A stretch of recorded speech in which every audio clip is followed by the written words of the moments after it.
We had the Treasurer on the show a little bit earlier as well, and we spoke about this, but this roundtable, very important to try and get the business community involved in the vaccine rollout, but it is July. This really should have been done back in January, shouldn't it have been? No, because we didn't have the supply. We had 3 million vaccines ripped from under us by the EU. We didn't have the sovereign capability here in Australia to actually produce Pfizer, and we didn't have the licensing to do that. We only had that for AstraZeneca, and we've ramped those numbers up. So we had the cards that we were dealt. We've played them as safely as we can, and we didn't have to rush into asking Australians to put their arm out because there's many countries around the world that are a couple of months ahead of us, because they've asked their citizens to take a little bit more risk than what we've asked our citizens without having tested these vaccines as thoroughly as what we have. And I think we can be proud of the fact that we've done this in a way that gives the Australian public the confidence now to put their arm out for that jab. And I think we've got to understand that our place in the world is that we didn't have that sovereign manufacturing.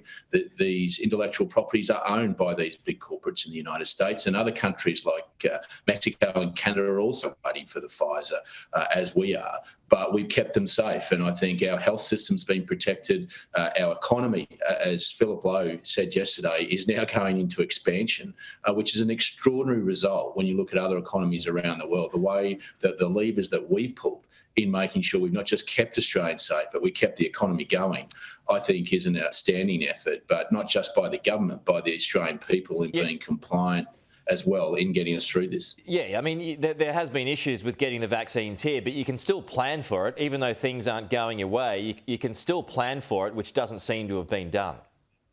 Well, we have, with due respect, and we've made sure that the most vulnerable with the supply that we've had were the ones that were rolled out first. And as the supply now will start to come online towards spring, this is the time to make sure that we have that planning, right? And that's why the Treasurer's taken a preemptive step to involve business leaders, 7.5 million employees. I remember when I worked for a big bank, in fact, the flu shot was delivered by a nurse sent around by the company I worked for. So there's roles that they can play, and this is a practical step in making sure that we can get through the next phase of the 4 phases. The Prime Minister finally got some consensus from the premiers on last Friday, and this is about leadership and knowing that this thing will continue to throw curveballs at us, and we've got to be ready for that. And I think that's what we've done.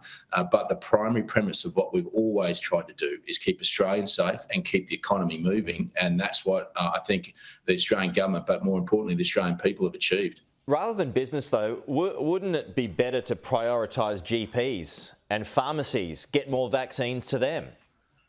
Well, we are. And in fact, in regional Australia, the pharmacies are already playing a role. And I think that's where many regional Australians in particular get their flu shot from, and where I got my flu shot from. So I think those are the practical ways that we can partner with business, partner with pharmacies, making sure that the rollout is effective. And obviously now, I think the other piece to understand about the Pfizer, and the reason that we also didn't order as many to start with, is that they were originally needed minus 70 degrees storage capacity with a country as vast as this, particularly for regional Australia. That wasn't a practical solution when we first ordered all the vaccines and went down the AstraZeneca line and the Pfizer line. So as technology's evolved, as we've learned more about the vaccines, more about the virus, we've worked with it. And I think most Australians, despite from the gratuitous advice sitting from the sidelines of the opposition, have understood that this is an evolving situation.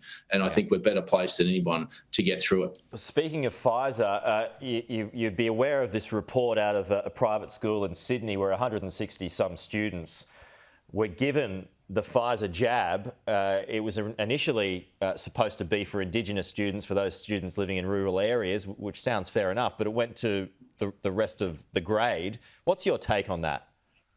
Oh, look, I think New South Wales Government and New South Wales Health have come out and said it's been a stuff-up, and they've acknowledged that. That's going to happen when we're going through a pandemic. These sort of things will happen. I think it was 160 doses, and yes, it shouldn't have happened, and they acknowledge that. I don't think we need to beat ourselves up about it. I think the New South Wales Health Department's been mature, acknowledging the error and making sure that doesn't happen again. I think we can get caught in little issues like this and make them into big ones. Let's think about the bigger picture and what we've done and what we've got to do. Okay, a bigger picture is unfolding in New South Wales today too. Do you believe that more federal support is going to be needed, not just in the city areas, those businesses in New South Wales, if this extension goes on for another week at least, but regional areas as well? We had businesses on earlier talking about ski fields that are going to suffer because of this, businesses outside the city that are going to suffer because of this as well. They may not recover. Is more help going to be needed? Well, we've provided it with the emergency COVID support payments. But on top of that?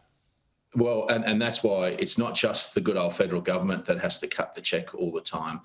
We have to understand that it's also the states that have a role to play in this. They're sovereign governments. They have the resources to do that. They are the ones that are imposing lockdowns. But I have to say that of all the states, New South Wales probably has the most credibility. I mean, the New South Wales government has never really rushed to a lockdown unless it's been necessary, nor locked out other states to the extent that other states have locked them out. So I think the New South Wales government has shown a level of maturity during this COVID-19 that all states and territories could look to. So this is serious if New South Wales is locking down. We'll work with the New South Wales government, but this federal government isn't the only ones that have skin in the game, and we're not going to shirk our responsibility, but we're just saying to the states, you need to also cut a check. I mean, we put 16% of GDP into this COVID response, where some of the states have put only 2.5% to 3% of GSP. So they could cut a check with us. But we would obviously work with them to make sure we support not just those in Sydney, but right across regional New South Wales as well. Okay, let's finish in your state. Should the Premier, Anastasia Palaszczuk, be able to go to the Olympic Games and jump the queue and serve out our quarantine here?